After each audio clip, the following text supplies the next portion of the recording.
Assalamualaikum warahmatullahi wabarakatuh. Bagaimana kabarnya anak-anak? Semoga semua dalam keadaan sehat ya, dan selalu dalam perlindungan Allah Subhanahu wa taala. Amin. Alhamdulillah, pada pertemuan kali ini kita masih diberi kesempatan untuk belajar tematik. Kali ini kita akan belajar tema 6, cita-citaku.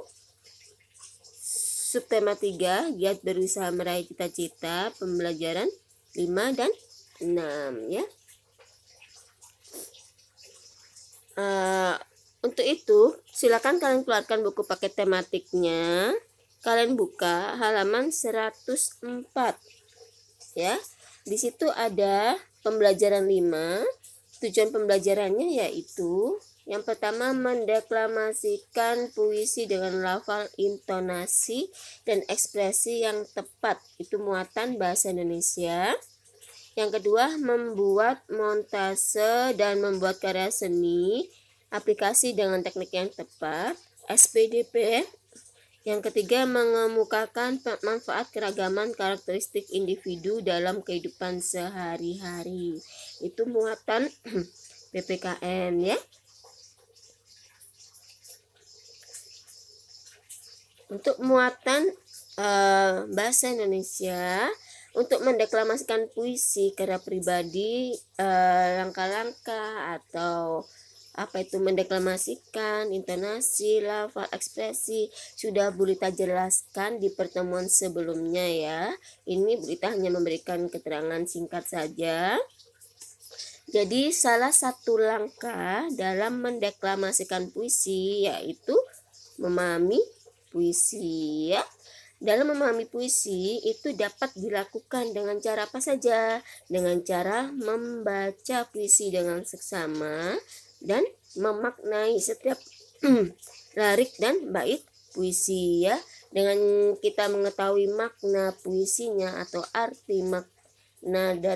arti dari puisi tersebut, maka kita akan mudah dalam mendeklamasikannya, dalam menentukan lafal, intonasi, ekspresi, mimik ya, dan lain sebagainya. Maka ada dua cara ya, yaitu membaca puisi dengan seksama dan memaknai setiap lirik dan bait puisi. Itu adalah cara dalam memahami puisi ya. Selanjutnya, muatan SBDP, karya seni montase. Nah, ini sudah pernah kalian lakukan ya waktu pada tema-tema sebelumnya.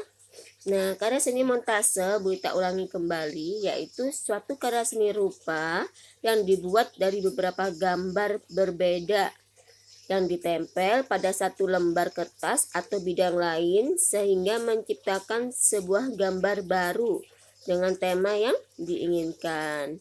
Gambar-gambar tersebut bisa berupa gambar dari majalah, koran, foto, atau bahan lainnya. Jadi berbeda ya antara montase dan kolase maupun mozaik.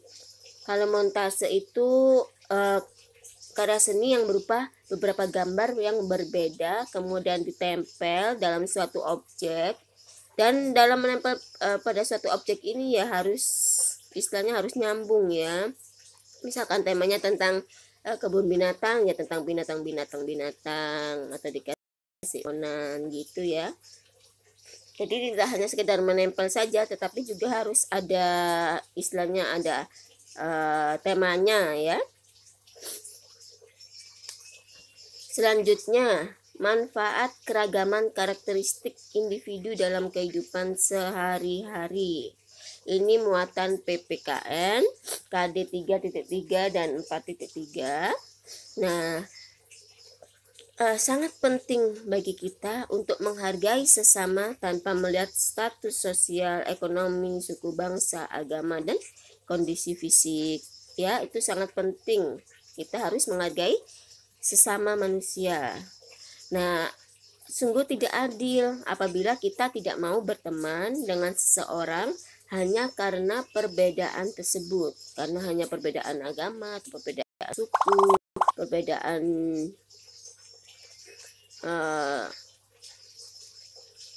Perbedaan status sosial ini tidak boleh kita lakukan ya, karena tidak adil bagi seseorang tersebut. Nah, ada kata Bhinneka Tunggal Ika ya. Bhinneka Tunggal Ika itu artinya apa? Berbeda-beda tetapi tetap satu jua. Nah, ini adalah semboyan bangsa Indonesia ya, sebagai semboyan bangsa Indonesia yang merupakan pengingat ya. Bhinneka Tunggal Ika itu pengingat bagi kita untuk tetap bersatu di tengah perbedaan yang ada ya. Nah, adapun manfaat, apa sih manfaat? Judulnya kan manfaat ya. Apa sih manfaat adanya keragaman karakteristik individu itu? Yang pertama, lebih mengenal masing-masing karakter orang-orang di sekitar kita. Yang kedua, tumbuh rasa toleransi. Yang ketiga, menumbuhkan rasa nasionalisme. Dan yang keempat, tercipta persatuan dan kesatuan bangsa. Nah, ini tumbuh rasa toleransi. Toleransi itu apa sih? Sikap saling menghormati dan menghargai ya. Nah, dengan adanya kita menghormati dan menghargai perbedaan yang ada di lingkungan sekitar kita, maka lingkungan akan tercipta kondisi yang aman, tentram, damai ya. Dengan rasa aman, tentram, dan damai itu, maka secara tidak langsung akan menemukan rasa nasionalisme, rasa cinta terhadap bangsa dan negara ya. Selanjutnya pembelajaran ke-6, tujuan pembelajarannya yaitu yang pertama, mendeklamasikan puisi karya sendiri dan menggali isi puisi bahasa Indonesia. Yang kedua, membuat mozaik tokoh pilihan. Nah, di sini hal-hal apa saja sih yang perlu diperhatikan saat mendeklamasikan puisi? Ya, kalian perhatikan. Nah, jadi pada saat kalian membacakan puisi di depan kelas atau di depan panggung atau apa ya, di depan acara-acara yang besar. Nah, yang pertama langkahnya yaitu sapalah penonton sebelum memulai deklamasi puisi. Harus disapa penontonnya dengan ramah ya. Yang kedua, sebutkan judul dan nama pengarang puisi yang dideklamasikan, termasuk puisi karya pribadi. Dan yang ketiga, jangan menundukkan kepala, harus tegap, harus percaya diri ya saat mendeklamasikan puisi, agar ekspresimu dapat terlihat, agar mimik ekspresinya dapat dilihat, dapat dibaca oleh pendengar ya. Yang keempat, bacalah puisi, bacakan puisi dengan lafal yang jelas. Lafal yang jelas, lafal itu ucapan yang jelas atau makhrajnya istilahnya ya, dan tidak terlalu cepat agar penonton dapat memahami makna puisi yang dideklamasikan ya. Yang kelima, bacakan puisi sesuai dengan suasana yang digambarkan dalam puisi tersebut. Misalnya sedih, senang, atau semangat. Jadi membacakan puisi sesuai dengan tema dari puisi tersebut ya. Yang keenam, puisi yang dideklamasikan sebaiknya dihafalkan sehingga tidak perlu membawa teks ya. Jadi harus dihafalkan terlebih dahulu, dihafalkan, terus dilatih ekspresinya bagaimana, intonasinya bagaimana, baru nanti ditampilkan ya. Selanjutnya yang ketujuh, ucapkan salam penutup kepada penonton setelah penampilan deklamasi puisi selesai ya. Ini adalah 7 langkah ya yang harus kalian perhatikan saat mendeklamasikan puisi, saat membacakan puisi di depan audiens, di depan penonton ya, baik di depan kelas maupun di depan panggung atau di depan acara-acara besar lainnya ya. Selanjutnya, muatan SBDP karya seni mozaik. Mozaik ini juga sudah pernah kalian lakukan juga ya. Nah, apa sih mozaik itu? Mozaik adalah karya seni rupa yang dalam pembuatannya menggunakan potongan-potongan bahan yang dipotong atau sudah terbentuk. Bahan-bahan tersebut kemudian disusun dan ditempel pada sebuah bidang datar menggunakan lem. Misalkan kamu sudah menggambar